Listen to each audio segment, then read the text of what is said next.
Good morning, everyone. Welcome to Civil Daily Platform. This is 25th lecture in the series of hydraulics, and in last 24 lectures we have discussed about pipe flow, open channel flow, and we were going with fluid machines. तो हम लोगों ने fluid machines में basically types of pumps, reciprocating pump, turbine and types of turbine, ये सारे topic को हम लोगों ने कवर कर लिया है।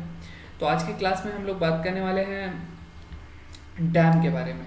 और अगर मैं आपके सिलेबस के अकॉर्डिंग इस डैम के बारे में बताऊं तो यहाँ वहाँ पे आपको पढ़ना है layout sketch of a hydro power generating station. Hydro power generating station, water का इस्तेमाल करके, हाइड्रो पावर का इस्तेमाल करके इलेक्ट्रिसिटी जनरेट करने वाले स्टेशन के बारे में हमको आज पढ़ना है। तो मुझे इतना ही जानना है। तो चलिए मैं आगे बात करता हूँ कि मुझे क्या क्या पढ़ना है इसके बारे में। तो अगर मैं इसके बारे में स्टार्ट करूँ, इससे पहले आपको ये मालूम होना चाहिए कुछ बेसिक इस हाइड्रो पावर जनरेटिंग स्टेशन के बारे में, कंसेप्ट कहाँ से जनरेट होता है और आज की कैपेसिटी कितनी है और हम लोग कहाँ पे हैं, इंडिया कहाँ पे एग्जिस्ट करता है। तो इन सब चीज़ों के बारे में थोड़ा सा जो इंट्रोडक्शन है वो मैं पहले आपको बताऊँगा, फिर डैम का एक छोटा सा लेआउट है जो हमें समझना है। मैं बात करूँ इन 1878 world's first hydroelectric power scheme was developed at Crackside, England by William Armstrong। तो सबसे पहला जो ये कंसेप्ट है हाइड्रो इलेक्ट्रिक पावर स्कीम जो है, ये सबसे पहले जो है डेवलप किया गया था विलियम आर्मस्ट्रॉन्ग के द्वारा। ये इन्होंने डेवलप किया था। और मैं अगर आपको बताऊं इस पावर, आप विकीपीडिया पे भी इसे पढ़ सकते हो। अगर मैं इस पावर स्कीम के बारे में आपको बताऊं तो एक बहुत बड़े सेटअप से एक छोटे से बल्ब को जलाया गया था। तो आप ये समझ सकते हो कि हम लोग इन्वेंट कहाँ पे करते हैं और आज हम लोग एग्जिस्ट कहाँ पे करते हैं। तो ये बहुत बड़ा डिफरेंस है जिसे हम लोगों ने शायद पिछले 200 ईयर्स में हम लोगों ने कवर किया है इस गैप को।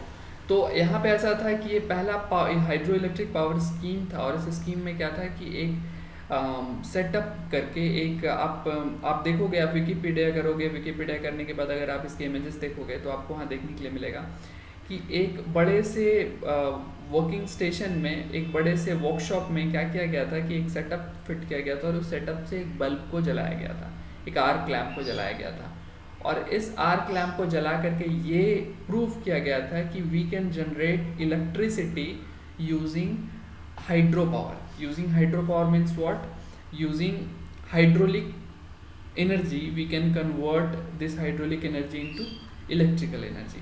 तो ये फर्स्ट सिस्टम है विच वॉज इन 1878। अगर मैं बात करूँ पावर स्टेशन के बारे में, पावर स्टेशन कब और कहाँ पे सबसे पहले सेटअप किया गया, तो ये पावर स्टेशन जो है सबसे first power station Niagara fall पे सेटअप किया गया which is basically in US, United State. और इसका जो नाम रखा गया था वो Edison hydro electric power station रखा गया था। It was in 1881। और जब ये ऑपरेट होना शुरू हुआ देन इट वॉज September 30, 1882।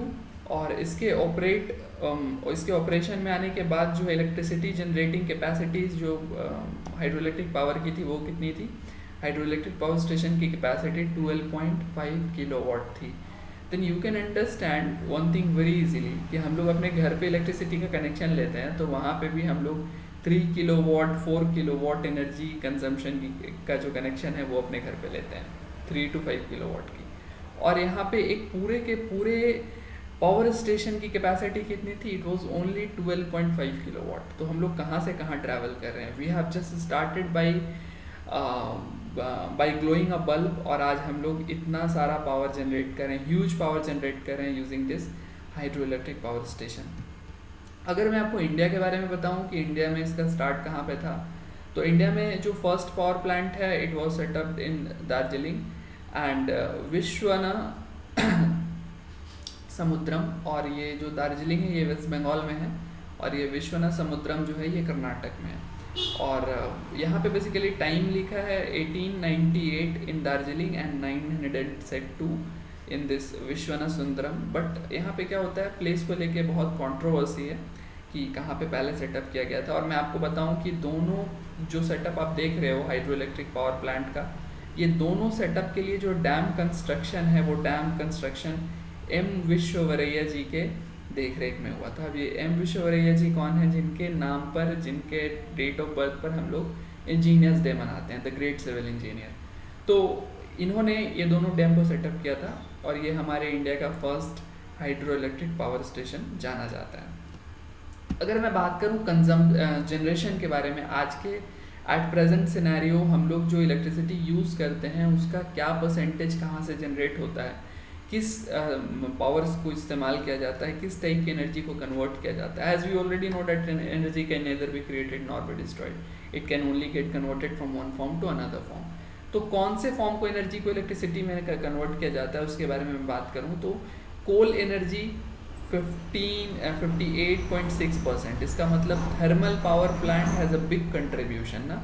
इसके बाद 12.2% renewables, then nuclear power plant 2.1%, hydro power plant that is dam 17.5%, oil 0.5% and gas 9%। तो ये आज 2017 का ये डेटा है और 2017 के हिसाब से हम लोग जो भी टोटल पावर जनरेट कर रहे हैं in India, that total power जो भी जनरेट हो रहा है उसका 17.5% हाइड्रो इलेक्ट्रिक पावर स्टेशन से आ रहा है।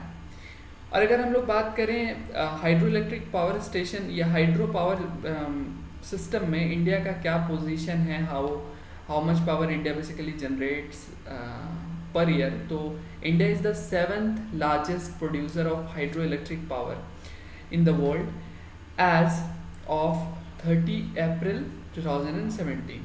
India's installed utility scale hydroelectric capacity was 44594, that is 44,594 megawatt, or 13.5% of its total utility power generation capacity.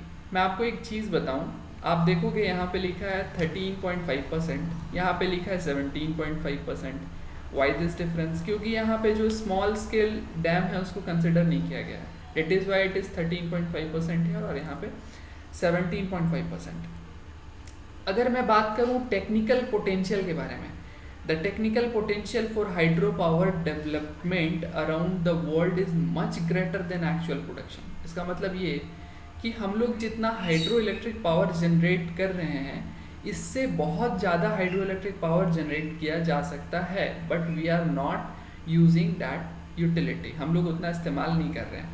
The percent of potential hydro power capacity that has not been developed in is 82% in Asia Pacific. तो हमारे Asia में ही अगर आपसे बात करेंगे ना, तो हमारे पास जितना हाइड्रो इलेक्ट्रिक पावर जनरेट किया जा सकता है उसका 82% अभी तक इस्तेमाल में नहीं आया है। इसका मतलब ये that we are using only 18% of the utility to just generate this 17.5% of hydro electric power. तो इसका मतलब ये कि मैं अगर आपको ये बोलूँ, if we just want to remove all the other forms of electric generating station, if we just want to remove coal, that is thermal power plant, we just want to close gas power plant, oil power plant, whatever the different forms gives us percentage of electricity, अगर हम उसको remove करने की बात करें then we can easily remove, क्योंकि आप देखोगे 18% of the utility is giving 17.5% of the total energy, right? So if we will use this much 82%, then we will have a great great source of energy from this hydropower station.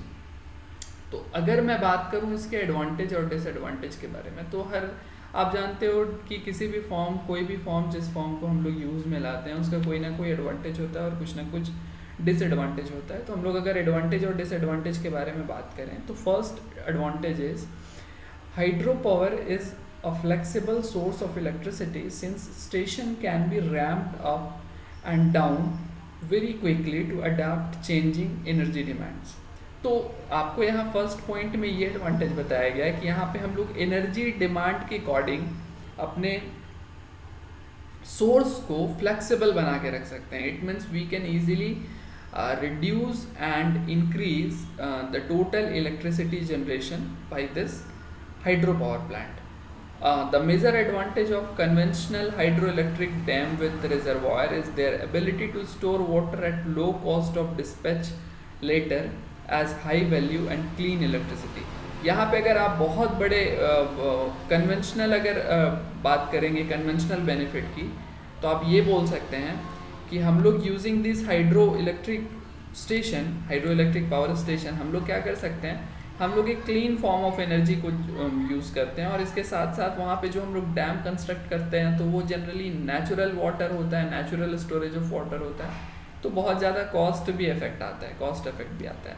Reduced CO2 emission, चूँकि आप जब दूसरे form को use करते हो ना, जैसे कि आप यूज़ करते हो थर्मल पावर प्लांट यूज़ करते हो, तो वहाँ पे बहुत ज़्यादा CO2 इमिशन होता है, तो यहाँ पे CO2 कम से कम जनरेट होता है। यूजेस ऑफ रिजर्वायर और भी दूसरे हैं, मतलब कि रिजर्वायर बनाने से मुझे इरिगेशन सिस्टम में फ़ायदा मिलता है, मुझे अलग अलग सिस्टम से मैं उस वाटर को यूज़ कर सकता हूँ, उस वाटर को यूटिलाइज कर सकता हूँ, उस रिजर्वायर को मैं वाटर सप्लाई के लिए इस्तेमाल कर सकता हूँ। तो there are multiple benefits using this single particular hydro power plant. यहाँ पे बहुत सारा बेनिफिट है मुझे, लेकिन कुछ लॉसेस भी हैं जिनके बारे में मुझे पता होना चाहिए। Ecosystem damage and loss of land. Ecosystem damage and loss of land आप ऐसे बोल सकते हो, क्योंकि आप जानते हो कि आपको कहीं भी हाइड्रो इलेक्ट्रिक पावर जनरेट करने के लिए एक हाई हेड की ज़रूरत होती है। इसका मतलब ये है कि जब तक आप एक हाई हेड जनरेट नहीं करोगे, एक मतलब कि बहुत ज़्यादा वाटर को स्टोर नहीं करोगे आप डैम में, तब तक आप ये नहीं बोल सकते हो कि आपकी जो डैम है वहाँ पे इलेक्ट्रिसिटी जनरेट करने के लिए प्रॉपर हाइड्रो इलेक्ट्रिक एनर्जी आपको मिलेगी। तो इसके लिए क्या होता है कि आप जब वाटर को स्टोर करते हो ना, तो अगर आपका जो एरिया है, मतलब आपका जो अपस्ट्रीम एरिया है, अगर वहाँ पे आप वाटर को स्टोर कर रहे हो तो बहुत ज़्यादा सरफेस एरिया कवर करता है, जिससे कि लॉस ऑफ लैंड होता है, इरोजन ऑफ सॉइल होता है, इसके साथ साथ इकोसिस्टम भी डैमेज होता है। इकोसिस्टम डैमेज होता है, इसका मतलब ये कि आपको बहुत ज़्यादा फॉरेस्ट को हटाना पड़ता है, तो कहीं ना कहीं इकोसिस्टम डैमेज होता है हमारा। इसके बाद वाटर लॉसेस बाय इवेपोरेशन भी बहुत ज़्यादा होता है। जब वाटर आप स्टोर करते हो तो वाटर स्टोरेज, तो आपको बहुत अच्छे से मालूम है कि वाटर का जो इवेपोरेशन है वो सरफेस एरिया पे डिपेंड करता है। आप वाटर को स्टोर करोगे एक बड़े से एरिया में, सरफेस एरिया ज़्यादा होगा, तो इवेपोरेशन के बाई इवेपोरेशन वाटर का लॉस आपको देखने के लिए मिलेगा। उसके बाद सिल्टेशन एंड फ्लो शॉर्टेज। अब आप जब एक चीज़ समझो कि आपने क्या किया, एक रिवर फ्लो कर रहा था और उस रिवर में आपने एक ऑब्स्ट्रक्शन डाल दिया, उस ऑब्स्ट्रक्शन को डाल के आपने क्या किया, वहाँ पे वाटर को आप स्टोर करना शुरू कर दिया, तो कहीं ना कहीं वाटर की जो एनर्जी है उसको आपने रोक ली। तो फ्लो की एनर्जी को जब आपने रोक लिया तो वहाँ पे आपको क्या होता है, वहाँ पे आपको जो सिल्टेशन है, silting and scoring is a process, जो फ्लो में आपको ओपन चैनल फ्लो में बेसिकली आपको जानना होता है कि सिल्टिंग शुरू हो जाता है, मतलब कि आप जो पार्टिकल्स है ना वो नीचे जमा होना शुरू हो जाते हैं। आप इसको आसान तरीके से ऐसे समझ सकते हो। रीलोकेशन करना पड़ता है, रीलोकेशन बहुत बड़ा प्रॉब्लम है। रीलोकेशन का मतलब ये है कि लोगों को माइग्रेट करना पड़ता है, एक जगह से दूसरे जगह मतलब शिफ्ट करना पड़ता है due to this hydro electric power station, क्योंकि एक बहुत बड़े एरिया को कैप्चर करता है, और जब बहुत बड़े एरिया को कैप्चर करेगा तो वहाँ के लोगों की जो जनरल लाइफ है वो इससे बहुत ज़्यादा हैम्पर होती है। Here it is written, another disadvantage of hydroelectric dam is the need of relocate the people living where the reservoir are planned. In 2000, the World Commission on Dam estimated that dam has physically displaced 40 to 80 million of people worldwide. और इसके साथ साथ क्या होता है, इसके साथ साथ एक फेलियर रिस्क होता है। फेलियर रिस्क का मतलब ये है कि आपका डैम कभी भी फेल हो जाए तो उस कंडीशन में आपको जो है बहुत ज़्यादा लॉस यहाँ पे देखने के लिए मिल सकता है।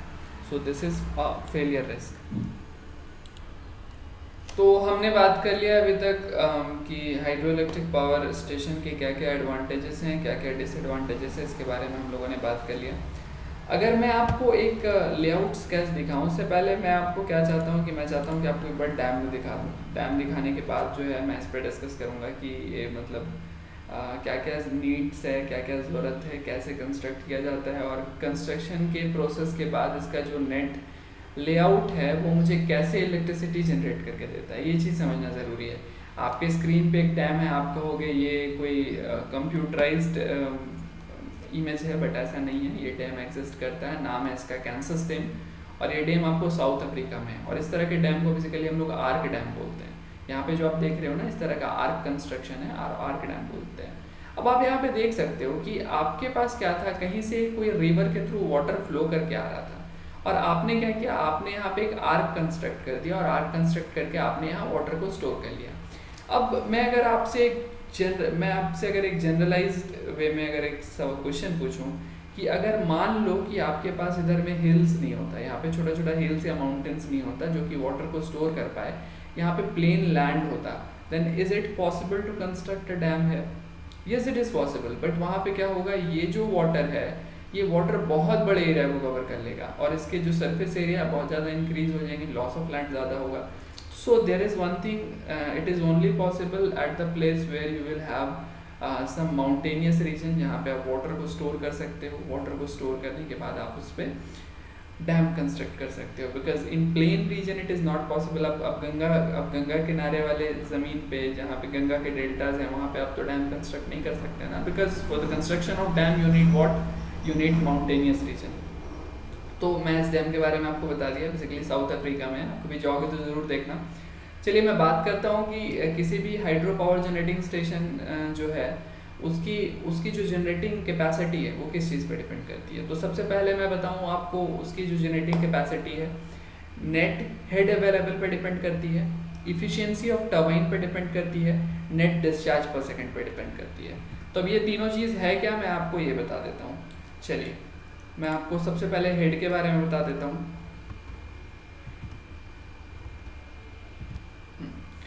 तो मैं थोड़ा ड्रॉ कर देता हूँ. चलिए मैं आपको सबसे पहले हेड के बारे में बताता हूँ. अगर आपने एक डैम कंस्ट्रक्ट किया है और डैम यहाँ पे इस तरीके से आपने कंस्ट्रक्ट कर दिया है, तो यहाँ पे जो आपकी जो नेट हेड है ना, मैं नेट हेड के बारे में भी डिस्कस करूँगा आगे अच्छे से. तो वाटर की जो डेप्थ है ना, इसको मैं हेड बोलता हूँ. तो वाटर की डेप्थ आपको जितना ज़्यादा आप प्रोवाइड कर पाओगे उतनी ज़्यादा कैपेसिटी होगी डैम की इलेक्ट्रिसिटी जनरेट करने की.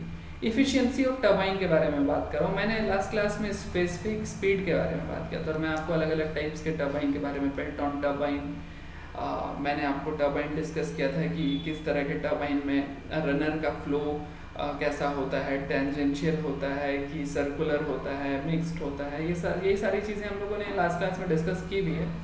लेकिन अगर मैं आपको इफ़िशियंसी ऑफ टर्बाइन बोलूँ तो मैं आपको इफ़िशियंसी ऑफ टर्बाइन आसान से लैंग्वेज में आपको ऐसे समझा सकता हूँ कि अगर आपके पास कोई एक टर्बाइन है और इस टर्बाइन पे मैं जो वाटर प्रोवाइड कर रहा हूँ, इस वाटर की एनर्जी अगर मैं मान लूँ, स्पेसिफिक एनर्जी मैं इस वाटर की मान लूँ, तो मैं मान लूँ कि इसकी स्पेसिफिक एनर्जी 10 है. और अगर ये टर्बाइन मुझे जो मैकेनिकल एनर्जी कन्वर्ट करके दे रहा है डेट इज़ ऑफ 9, तो मुझे एफिशिएंसी कितनी मिलने वाली है, 90%. तो मैं आपको आसान तरीके से ऐसे समझा दूँ. लेकिन अगर ये मुझे एनर्जी कन्वर्ट करके दे रहा है 4 का, तो एफिशिएंसी कितनी है, 40%. तो somehow it depends on the efficiency of turbine also, कि टर्बाइन की एफिशिएंसी कैसी है. इसके बाद नेट डिस्चार्ज पर सेकेंड डेट इज क्यू. ये तो आप लोगों को पहले से मालूम है, क्यू के ऊपर भी डिपेंड करता है. तो एक पावर जनरेटिंग डैम की कैपेसिटी तीन फैक्टर पर डिपेंड करती है. First is net head available, second is efficiency of turbine, third is net discharge पर सेकेंड. तो अब चलिए मैं एक डैम के मैं एक डायग्राम को लेता हूँ और मैं इसको समझाने की कोशिश करता हूँ. यहाँ पे जो आपके स्क्रीन पे ये जो डायग्राम है, मैं इसको आपको थोड़ा एक्सप्लेन करूँगा, आपको चीज़ें समझ आ जाएंगी टेक्निकल वे में. अभी तक मैंने आपको जस्ट डैम के इम्पोर्टेंस के बारे में, डैम के इंट्रोडक्शन के बारे में, ये सारी चीज़ें अभी तक हम लोगों ने डिस्कस अभी तक कर लिया. अब हम लोग बात करने वाले हैं यहाँ पे एक डैम के लेआउट के बारे में जो आपके स्क्रीन पे है. चलिए मैं लेआउट के बारे में थोड़ा सा आपको बता दूँ. तो अगर मैं डैम बोलूँ ना, तो यहाँ पे आपने क्या किया, यहाँ पे आपने एक बैरियर कंस्ट्रक्ट कर दिया. इस बैरियर का काम क्या है, इस बैरियर का काम है वाटर के एक हेड को स्टोर करना. ठीक है, वाटर के एक हेड को, चलिए इतना वाटर स्टोर हो गया इधर. ठीक है, तो वाटर कहाँ से स्टोर हुआ, आपने डैम यहाँ पे कंस्ट्रक्ट किया था, वाटर स्टोर यहाँ पे हुआ. ठीक है, आप समझ रहे हो इस चीज़ को, मैं लाइन से बता रहा हूँ वन बाय वन कि आपने क्या किया, आपने एक बैरियर कंस्ट्रक्ट किया. इससे क्या हुआ, इधर से जो भी वाटर आपको आ रहा था वो वाटर स्टोर हो गया. लेकिन अब वाटर स्टोर होने के बाद आपको ये लगता है कि दिस मच हेड मीन्स, अगर मैं आपको बोलूँ कि यहाँ हेड कितना है तो आप बोलोगे सर इतना हेड है.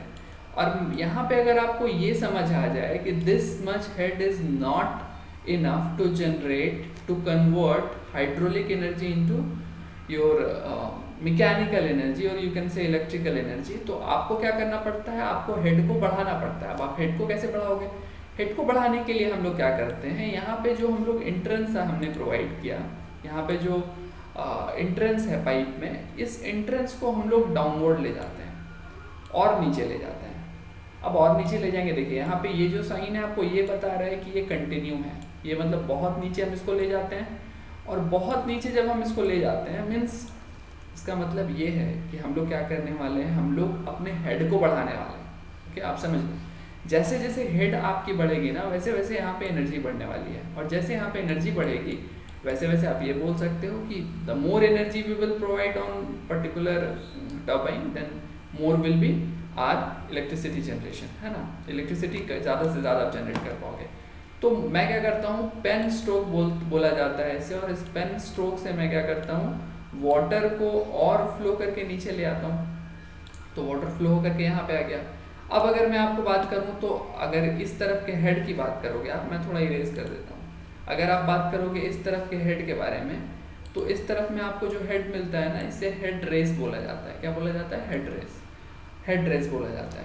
और जब आपकी आप जो वाटर यहाँ पे जो आप स्टोर किए, ये वाटर जब बाहर आता है और ये वाटर एक वेलोसिटी से किसी टरबाइन को घुमाता है, एक वेलोसिटी से किसी टरबाइन को हिट करता है, तो यहाँ पे आप जो वाटर यहाँ पे दोबारा से स्टोर होता है उसको हम लोग क्या बोलते हैं, टेल रेस।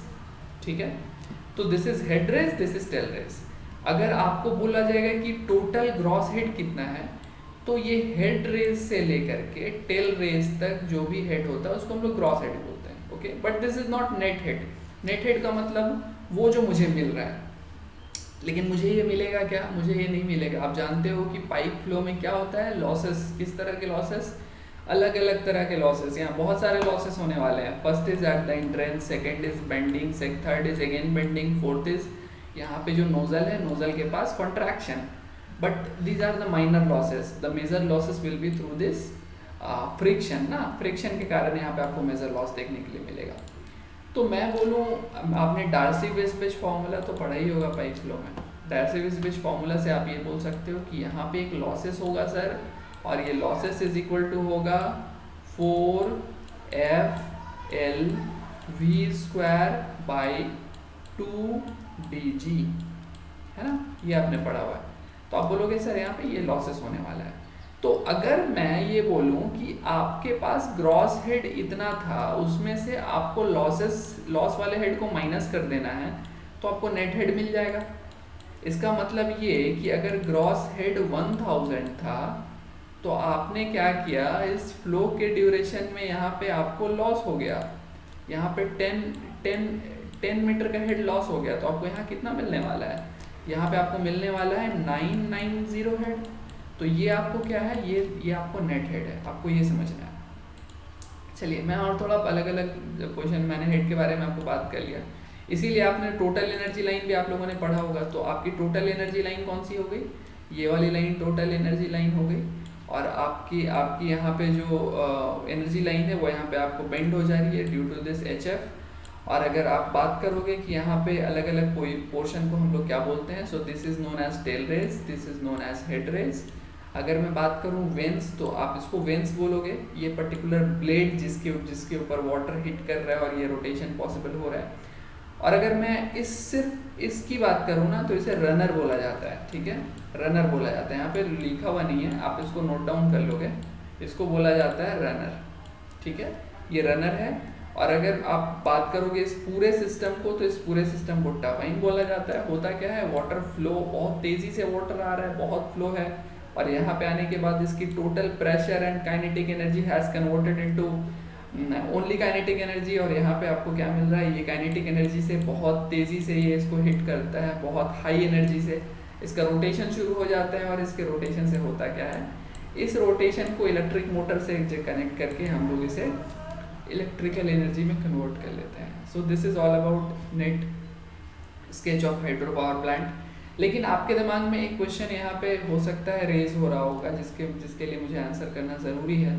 आप यहाँ पे देख रहे हो कि इस तरह के व्हील को हम लोगों ने शायद पढ़ा है, इसको हम लोग क्या बोलते हैं, इसको हम लोग बोलते हैं पेल्टॉन व्हील ना, पेल्टॉन व्हील, इम्पल्स टरबाइन बोलते हैं। लेकिन it is not only that we will use always this particular Pelton turbine, Pelton wheel. हम लोगों को कहीं कहीं पे क्या अपना जो अलग दूसरे वाले टाइप का टर्बाइन हम लोगों ने पढ़ा था, कैप्लन टर्बाइन, वो सब भी हम लोग यूज़ करते हैं। तो कैप्लन टर्बाइन है, फ्रांसिस टर्बाइन है, तो वो सब भी यूज़ करते हैं। लेकिन आप एक चीज़ जानते हो कि कैप्लन और फ्रांसिस टर्बाइन में होता ये है कि वाटर को ना इन्वॉल्व होना पड़ता है। इसका मतलब ये कि वहाँ पे मुझे नोज़ल लगाने की ज़रूरत नहीं है। यहाँ पे जैसे मैंने नोज़ल लगा के यहाँ पे हाई वेलोसिटी मैंने प्रोवाइड किया, तो उस तरह के टर्बाइन में मुझे नोज़ल लगाने की ज़रूरत नहीं है। बट ये बहुत ज़्यादा डिफरेंस नहीं है, वर्किंग सिस्टम बिल्कुल ऐसा ही होता है कि यहाँ से आपको जो वेलोसिटी है उस वेलोसिटी के साथ आपको यहाँ पे वाटर आ रहा है हैविंग हाई काइनेटिक एनर्जी, और ये इसको रोटेट कराता है। अगर मैं आपको बात करूँ फ्रांसिस टर्बाइन वाले कंडीशन में आपको डायग्राम कैसा होगा, तो आप यहाँ देख सकते हो। यहाँ पे आपको डायग्राम में कोई भी डिफरेंस आपको नहीं मिल रहा है, आपको सिर्फ यहाँ पे टर्बाइन जो है, ये टर्बाइन में ये जो वाटर है ये पूरा का पूरा इन्वॉल्व है। वाटर इन्वॉल्व है का मतलब वाटर हाई वेलोसिटी से आ रहा है, इसको रोटेट कर रहा है और रोटेट करके वाटर इस डायरेक्शन से निकल जा रहा है। और इस तरह के टर्बाइन को हम लोग कौन सा टर्बाइन बोलते हैं? Mixed turbine, mixed flow turbine, आपने पढ़ा था लास्ट क्लास में। तो इस तरह के टर्बाइन को हम लोग मिक्स्ड फ्लो, क्योंकि आप देख रहे हो इंटर करने का डायरेक्शन ये है, वाटर आ रहा है इस डायरेक्शन से, वाटर फ्लो इस डायरेक्शन से और आउटलेट इस डायरेक्शन से। सो this is mixed flow turbine. तो हम लोगों को आज के क्लास में इतना ही पढ़ना है। हम लोगों ने देखा आज के क्लास में net layout of hydro power generating station. और आपको अगर एग्जाम में हाइड्रो पावर जनरेटिंग स्टेशन पूछा जाता है, if you will be asked, then what you have to do, you have to do nothing, you have to draw this diagram and write down about this gross head, about this head loss, about this net head, about this penstock, about turbine, about vanes, about tail race only, and this will be enough। और उसके बाद आपको जो शुरू में ये सारी जानकारी दी गई, ये सारी जानकारी बेसिकली ये सब first hydro power generating station के बारे में, और ये और इंडिया में जो हाइड्रो पावर जनरेटिंग स्टेशन है और उसके कंजम्पशन के बारे में, ये सारी जानकारी बेसिकली आपसे कहीं नहीं पूछी जाती है। आपको पूछा जाएगा max to max advantage and disadvantage of hydro power generating station, और इसके साथ साथ आपको layout sketch of hydro power plant. तो आज के लिए इतना ही। अगर आपको वीडियो पसंद आता है देन आप लाइक कीजिए, सब्सक्राइब कीजिए और शेयर कीजिए। और इसके साथ साथ और जो जो होता है किसी वीडियो को आगे बढ़ाने के लिए आप वो कीजिए, आप तक पहुँचे ये सारा वीडियोस। अगर ये ऐसे ही आपका अच्छा सा सपोर्ट होगा then I am continuing and I will continue. तो आपका सपोर्ट चाहिए, so please share, subscribe and like the video. Thank you so much.